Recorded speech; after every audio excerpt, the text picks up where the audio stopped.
오늘은 구약 성경에 등장하는 중요한 인물, 바로 엘리 제사장에 대해 이야기해 보려고 해요. 우리가 잘 아는 위대한 선지자 사무엘을 키운 바로 그분이죠. 엘리 제사장은 누구였을까? 엘리는 고대 이스라엘의 제사장이자 지도자였어요. 무려 40년이나 이스라엘 백성을 다스렸고 성막이 있는 실로라는 곳에서 하나님을 섬겼죠. 성경에서는 그를 나이가 아주 많고 눈이 어두웠다고 묘사하고 있어요. 그의 가장 중요한 역할은 이스라엘 백성을 영적으로 이끌고 하나님의 율법을 가르치며 제사를 주관하는 거였답니다. 엘리의 삶에 담긴 놀라운 이야기들, 엘리 제사장의 이야기는 주로 사무엘상 1장에서 4장에 기록되어 있거든요. 나는 오늘 그의 삶에서 꼭 알아야 할 3가지 주요 사건은 무엇이었을까를 알아보려고 합니다. 우선 첫 번째는 기독교인들에게는 가장 유명하고 잘 알려진 한나와 사무엘의 탄생에 엘리의 중요한 역할이 있었던 거죠. 한나는 사랑받는 아내였으나 아이가 없어 늘 불안하고 행복하지 않았죠. 현대에도 그렇지만 특히 고대 이스라엘에서 가문을 계승할 아이의 존재는 매우 절실하고 중요한 문제였겠지요.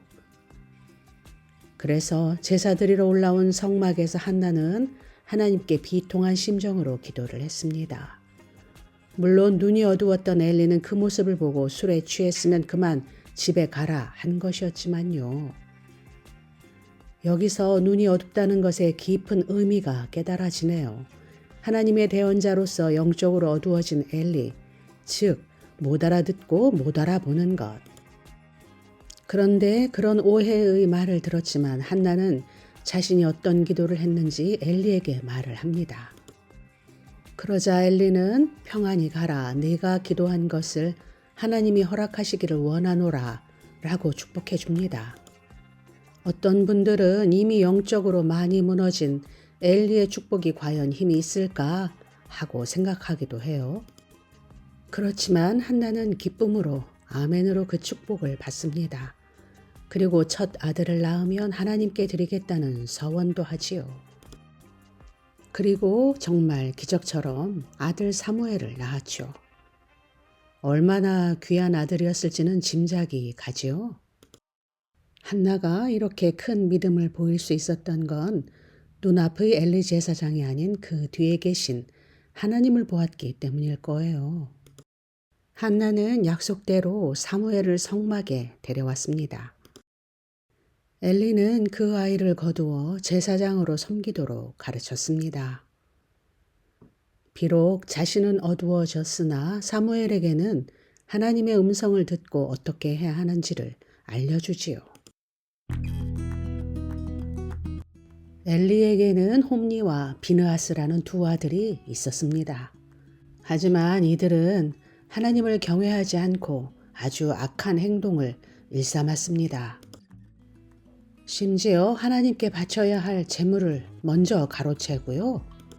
성막에서 봉사하는 여인들과 부도덕한 관계를 맺기도 했죠. 엘리는 아들들의 악행을 알고 꾸짖었지만 제대로 통제하지는 못했어요. 그래서인지 하나님의 거룩함을 무시한 2 아들은 백성들 앞에서 죄를 계속해서 쌓아갔습니다. 엘리가 아들들의 죄를 방치하자 하나님은 한 선지자를 보내 엘리의 가문의 심판을 예고하셨습니다. 너의 집안은 더 이상 제사장 직분을 맡지 못하게 될 것이고 2 아들은 같은 날에 죽을 것이다 라는 끔찍한 예언이었죠. 그리고 예언은 현실이 됩니다. 블레셋과의 전쟁에서 이스라엘은 크게 패배했고요. 하나님의 언약궤마저 빼앗기게 되거든요. 이 소식을 들은 엘리는 충격에 빠져 의자에서 뒤로 넘어졌고 목이 부러져 그 자리에서 숨을 거두고 말았지요. 그의 나이 98이었어요. 특히 언약궤를 빼앗겼다는 소식은 그의 삶을 끝내는 결정적인 원인이 되었습니다. 여기에서 엘리 제사장 이야기가 우리에게 주는 교훈은 무엇일까요? 첫째는 책임의 중요성을 말하지 않을 수가 없네요. 엘리는 개인적으로는 하나님을 섬겼지만 제사장으로서 그리고 아버지로서의 역할을 제대로 감당하지 못한 거죠. 특히 자녀들의 죄악을 방치한 것은 그의 가장 큰 실패였습니다. 둘째, 하나님을 경외하는 삶의 중요성입니다. 엘리의 아들들은 하나님의 거룩함을 무시하고 자신의 욕망만을 쫓았습니다. 그들의 파멸은 하나님을 두려워하지 않는 삶이 결국 비극적인 결과를 가져온다는 것을 경고하고 있습니다. 오늘 엘리의 이름 뒤에 있던 시간들 그리고 그 무게, 사실 우리도 모두 각자의 자리와 감당해야 할 역할이 있지요. 잘 감당하시고 승리하시길 기원합니다. 감사합니다.